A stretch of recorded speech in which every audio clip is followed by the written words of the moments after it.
किशन नाम का एक गरीब आदमी सर्दियों के दिनों में गर्म दूध का ठेला लगाता था। इलायची और केसर के स्वाद वाला गर्म दूध गांव के लोगों के बीच लोकप्रिय था। गांव में जब लोग सैर पर निकलते तो किशन के ठेले पर रुककर गर्म दूध जरूर पीते। दिन भर उसके ठेले पर भीड़ लगी ही रहती थी।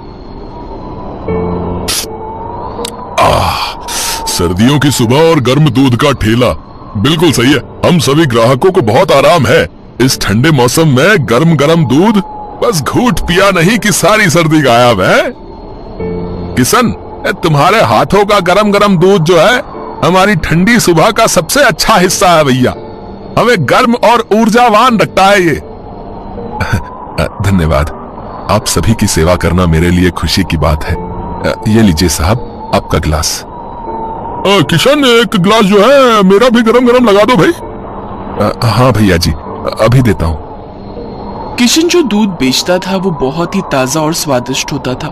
उसमें कोई मिलावट नहीं होती थी, इसीलिए लोग कड़कती सर्दी में भी सुबह सुबह किशन के दूध के ठेले का इंतजार करते थे।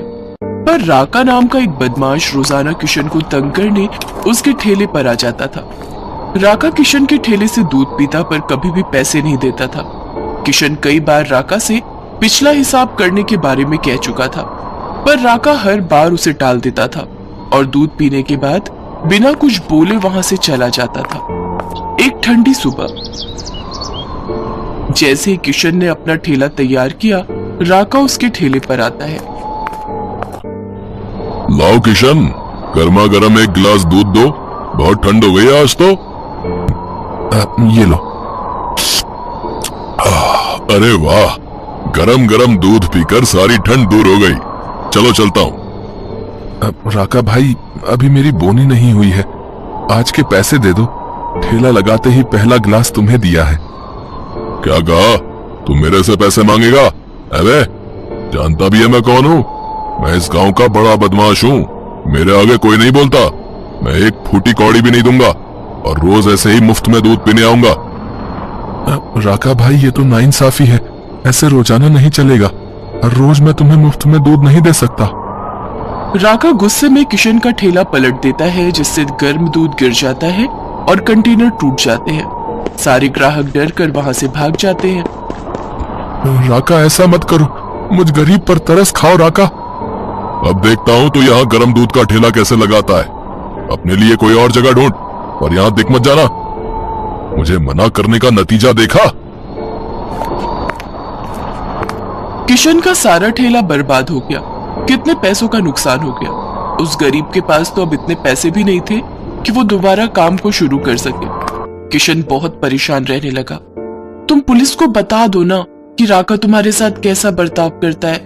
जब पुलिस की मार पड़ेगी तो अकल ठिकाने आ जाएगी उसकी।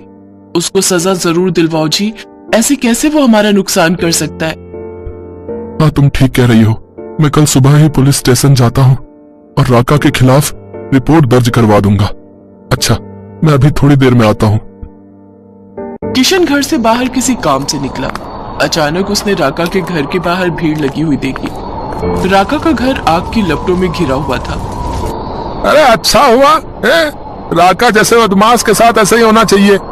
गांव में उसने सबको बहुत तंग किया हुआ था भैया। अब पता चलेगा जब उसके बीबी बच्चे आग में झुलस कर मर जाएंगे। हाँ भैया, सही कह रहे हो। राका तो घर के अंदर है ही नहीं।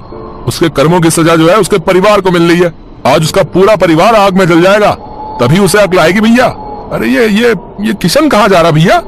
ए किशन भाई, तुम अंदर क्यों जा रहे हो? अंदर आग है भैया। तुम आग की लपटों में आ जाओगे भैया। अरे भाई, मरने दो ना उसके परिवार को। तुम्हारे साथ भी तो उसने कितना गलत किया। तुम्हारा तो सारा काम ही बर्बाद कर दिया उसने। किशन ने लोगों की बातों को अनसुना कर दिया और वो घर के अंदर घुस गया। किसी तरह उसने राका की पत्नी और दोनों बच्चों को आग से बचाया।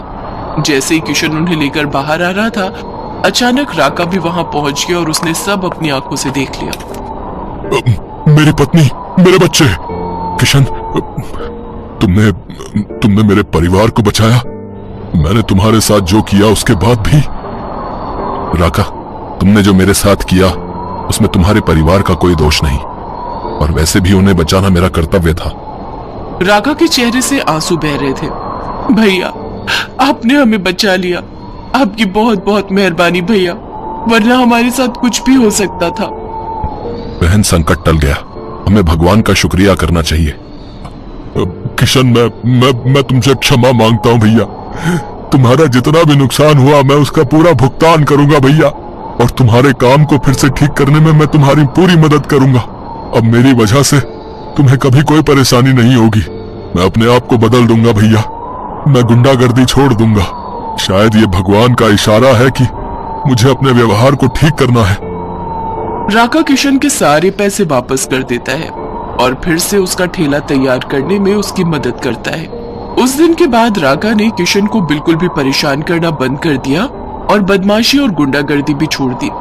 ये देखकर सभी गांव वाले किशन की बहुत तारीफ करते हैं कि आज किशन के अच्छे स्वभाव के कारण राका जैसा बदमाश गुंडा भी सही रास्ते पर आ गया।